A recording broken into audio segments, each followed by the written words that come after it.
Hoje vamos falar de VGIR, fundo de CRI da Valora, que possui exposição majoritária em CDI e que deve se beneficiar aí do ciclo de alta da taxa Selic no curto e médio prazo.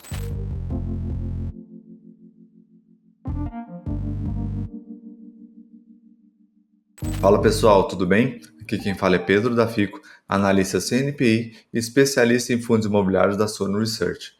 Hoje trago para vocês mais um vídeo aqui do nosso quadro O Raio X. Porém, antes da gente começar, queria aproveitar esse momento aqui, aproveitar o ensejo e desejar você e sua família um feliz ano novo, que 2025 seja repleto de realizações, prosperidade e boas decisões financeiras, realizando aí aportes consistentes, de forma disciplinada e com foco no longo prazo, né? Assim, a sua renda passiva ela vai aumentando ao longo do tempo. Também quero agradecer a todos vocês que acompanham o Raio X, né? Que você que comenta, compartilha suas ideias e dá aquele feedback. Você é parte fundamental dessa jornada. Então, muito obrigado de coração. Então, lembrando aqui que o intuito do Raio X é analisar e investigar com profundidade um determinado fundo imobiliário. E assim a gente traz os principais pontos de atenção, pontos de destaque, facilitando aí o seu entendimento quando do seu investimento, tá? E outro ponto que vale lembrar é que, embora eu seja um analista certificado pela PMEC, né, analista CNPI, que poderia realizar indicações formais, esse vídeo aqui não se trata de nenhum tipo de indicação. Agora, sem mais demora, vamos entrar aqui nos detalhes de VGIR. O patrimônio líquido do fundo hoje é de 1 bilhão e 421 milhões, possui uma cota patrimonial na ordem de 9,73, negocia hoje, quando eu estou gravando aqui, dia 8 de janeiro de 2025, um desconto na ordem de 3% em relação à cota patrimonial e possui cerca de 256 mil cotistas, com uma liquidez média diária de 4 milhões e 700 mil, uma liquidez bastante relevante frente ao mercado atual de fundos imobiliários. Então, trazendo aqui os principais pontos de destaque, como o primeiro ponto de destaque, a gente pode trazer que a Valora ela possui uma relevante expertise tanto em crédito privado, ativos estruturados e no setor imobiliário, né, que produz, né, confere uma boa esteira de originação e estruturação de novos ativos aos fundos da casa, né? Então, você pode observar que eles são bastante céleres nas alocações dos recursos quando de novas emissões de cotas. Como segundo ponto de destaque, a gente pode destacar aqui que o portfólio de VGIR ele é levemente moderado, né? Ou seja, classificação ali middle risk, né? Possui operações com boas garantias, sejam elas reais e líquidas. E lembrando que quando a gente observa o relatório gerencial, que cerca de 72%, 73% possui lastro em residencial, 11% em escritório, além de pulverizado, build-to-suit e shopping. Então, aí dentro do contexto do portfólio, hoje são 51 operações diferentes, embora possuam algumas séries que possuem o mesmo devedor, por exemplo, Hub Pinheiros e Hub Pinheiros 2, então vale entender isso quando for somar os riscos direcionais. A taxa média hoje do fundo é de 4,71%, CDI mais 4,71%, então é uma taxa bastante elevada aí. Então é um retorno bastante atrativo face às operações, ao portfólio que o VGIR apresenta. Além disso, como terceiro ponto de destaque, a gente pode trazer que o fundo ele possui uma estratégia bastante definida, né? É um fundo de CRI puro sangue, ou seja, não possui nenhum outro fundo imobiliário como posição em carteira, exclusivamente em CRIs.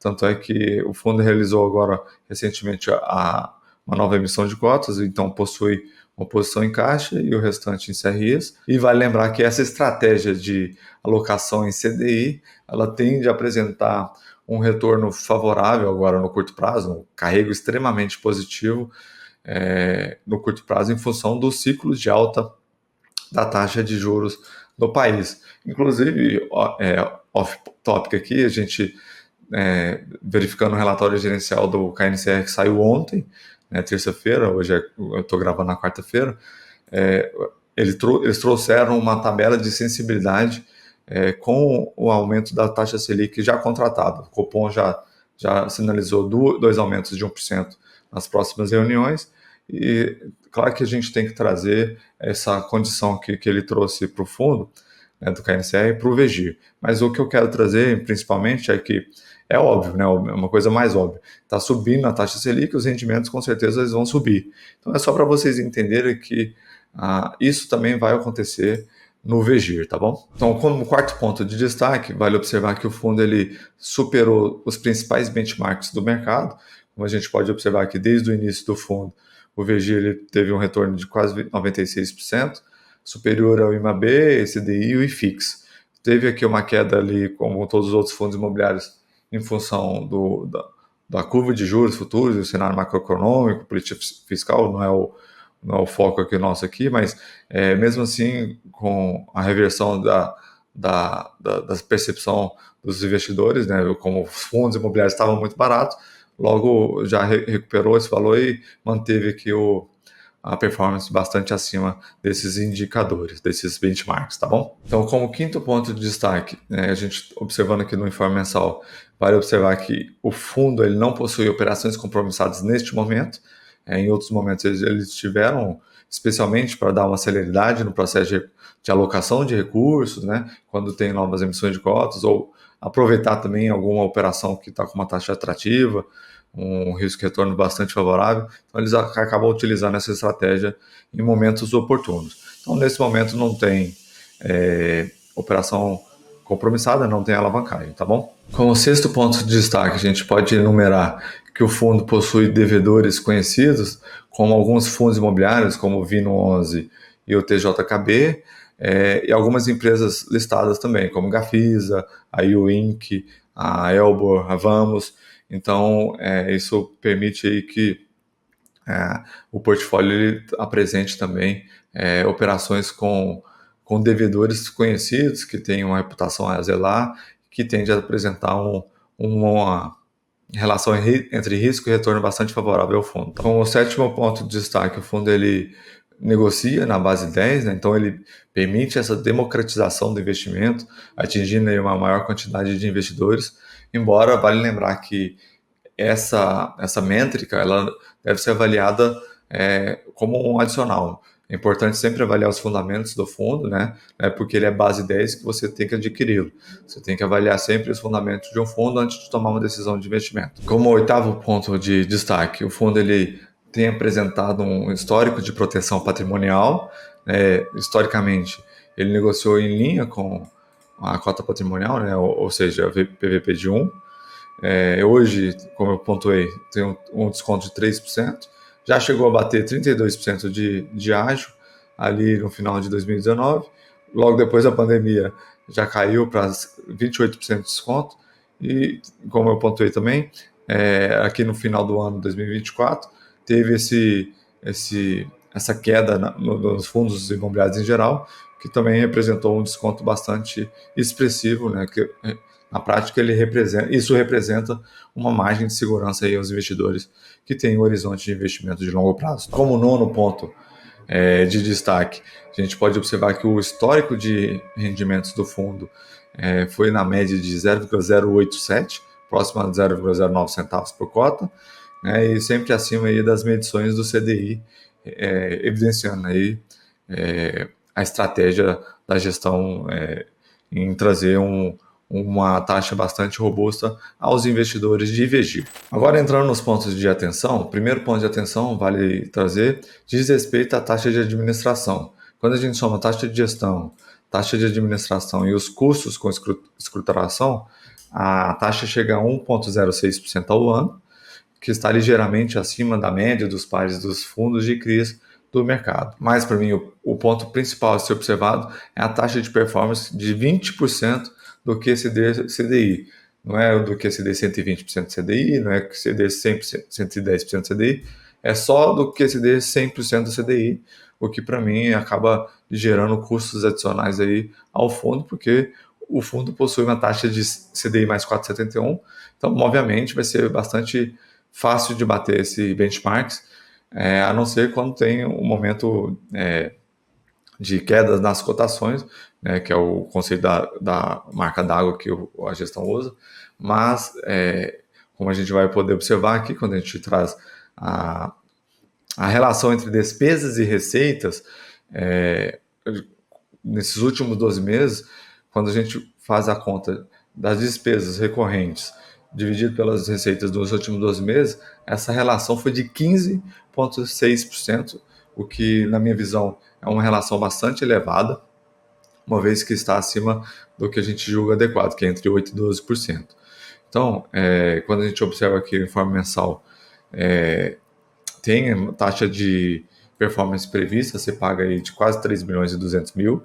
Então, isso corrobora aí a minha visão que a taxa de performance está onerando a relação entre despesas e receitas do fundo. Né? O custo operacional de Virgínia é um custo mais elevado frente aos seus pares. Como segundo ponto de atenção é que o fundo possui apenas 2 centavos por cota em reservas acumuladas, só que como eu trouxe ali na tabela de sensibilidade do KNCR, nesse mesmo vídeo aqui, essa reserva acumulada aí, ela permite uma previsibilidade, assim como o patamar atual do CDI em seus rendimentos. Então, embora tenha uma reserva acumulada baixa, a previsibilidade do CDI com a elevação dos juros no país, a tendência é que os rendimentos do fundo sejam constantes e crescentes, pelo menos no curto e médio prazo, até que a gente tenha essa reversão dos juros do país, tá bom? Como quarto ponto de atenção, hoje o fundo possui 192 milhões, 191,2 milhões de reais em caixa, né, quase 14% do patrimônio líquido. Né, lembrando que o fundo fez uma captação de 300 milhões mais ou menos, referente à oitava emissão de cotas finalizada em agosto de 2024. Então vai ser importante monitorar as novas alocações da Valora aqui no VG, no curto e médio prazo, sobretudo para confirmar as taxas médias, né, das operações, as operações em si, as garantias, até para que não mude de forma expressiva a relação entre risco e retorno do fundo. Lembrando também que a nona emissão de cotas ela foi cancelada agora no final do ano, sobretudo em função das condições de mercado, uma vez que o mercado de fundos imobiliários como um todo, como eu pontuei, esteve sofrendo em função da abertura da curva de juros futuros, tá? Bom, como quinto ponto de atenção, vale lembrar que existia, né, o CRI Guaicurus, que representava em torno de 1% do patrimônio líquido, que tinha como devedor duas SPS e a garantidora era a incorporadora Arquiplan, que ficou inadimplente. A Arquiplan entrou com um pedido de recuperação judicial e a Valora ela foi bastante célere em obter as garantias, né, recebendo ali indiretamente a propriedade de 2 terrenos, os quais já estão em processo de venda. Então, vale acompanhar essa questão para direcionar novamente aí os recursos em operações de crédito, né? O que é o core do fundo, e verificar também essa proteção patrimonial na obtenção da garantia, né? Uma vez que a gestão pontuou que havia uma relação entre dívida e valor do empréstimo de 137%. Então, se eles venderem esse terreno aí, que seja por 120%, ainda há uma sobre-garantia aí que protege aí o fundo, uma margem de segurança para poder vender esses terrenos, para poder realizar novas aquisições e voltar a ter rendimentos, resultados dentro do core do fundo, que é operações de crédito, tá? De toda forma, lembrando que todas as outras operações do fundo se encontram 100% adimplentes. Tá? Como sexto ponto de atenção, esse CRI Tecnisa, que eu estou trazendo aqui na tela para vocês, é quase 6% do patrimônio líquido. Ele não possui nenhum tipo de garantia real, então é super importante que a gestão ela mantenha um bom relacionamento ali com a Tecnisa, né, com a devedor, e monitorando também o balanço da empresa para eventuais tomadas de decisões futuras. Tá? Dentro dos devedores, a gente pode trazer também o sétimo ponto de atenção, Então, quando a gente observa alguns emissores aqui do fundo, né, a gente pode observar que a Helbor ela possui 17% de exposição do patrimônio líquido, seguido ali da Gafisa com 11% e o Inc com 11%. É só observar que nas operações que, por exemplo, esse Delfim Moreira é operação com a Gafisa, né? A Gafisa com a Gafisa, obviamente. Só que vale observar que cada série dessa, cada operação dessa, possui um lastro diferente, né? Uma operação diferente, com garantias diferentes, uma estrutura totalmente diferente. Então, o emissor é a Gafisa, né, por exemplo, mas as garantias são diferentes. Então, isso acaba mitigando também essa concentração, mas de toda forma é um ponto de atenção a ser monitorado. Como oitavo ponto de atenção, é super importante os investidores entenderem que em função do aumento da taxa Selic, né, é uma política restritiva que pode impactar aí as margens dos empreendedores, uma vez que o custo com dívida em CDI, por exemplo, hoje o CDI está 12,25, se coloca 4,71 de cupom, é como se a dívida fosse 16% ao ano. E aí, se você coloca a projeção aí do mercado de 15% no final de 2024, o custo da dívida desses empreendedores vai chegar a quase 20%. Então, é importante monitorar a saúde financeira dos devedores, entender que é um risco também a ser monitorado, que não existe almoço grátis. E aí, pessoal, o que vocês acharam de VG? Você já possui esse fundo na carteira? Ou você está apenas estudando, cogitando a possibilidade de inseri-lo na sua carteira? Deixe aqui nos comentários a sua visão sobre o fundo também. Além disso, eu peço aqui para vocês que deixem nos comentários também o tique que vocês gostariam que eu trouxesse numa próxima edição do Raio X. Tá? Curta o vídeo, compartilhe com seus colegas para que essa mensagem seja levada adiante.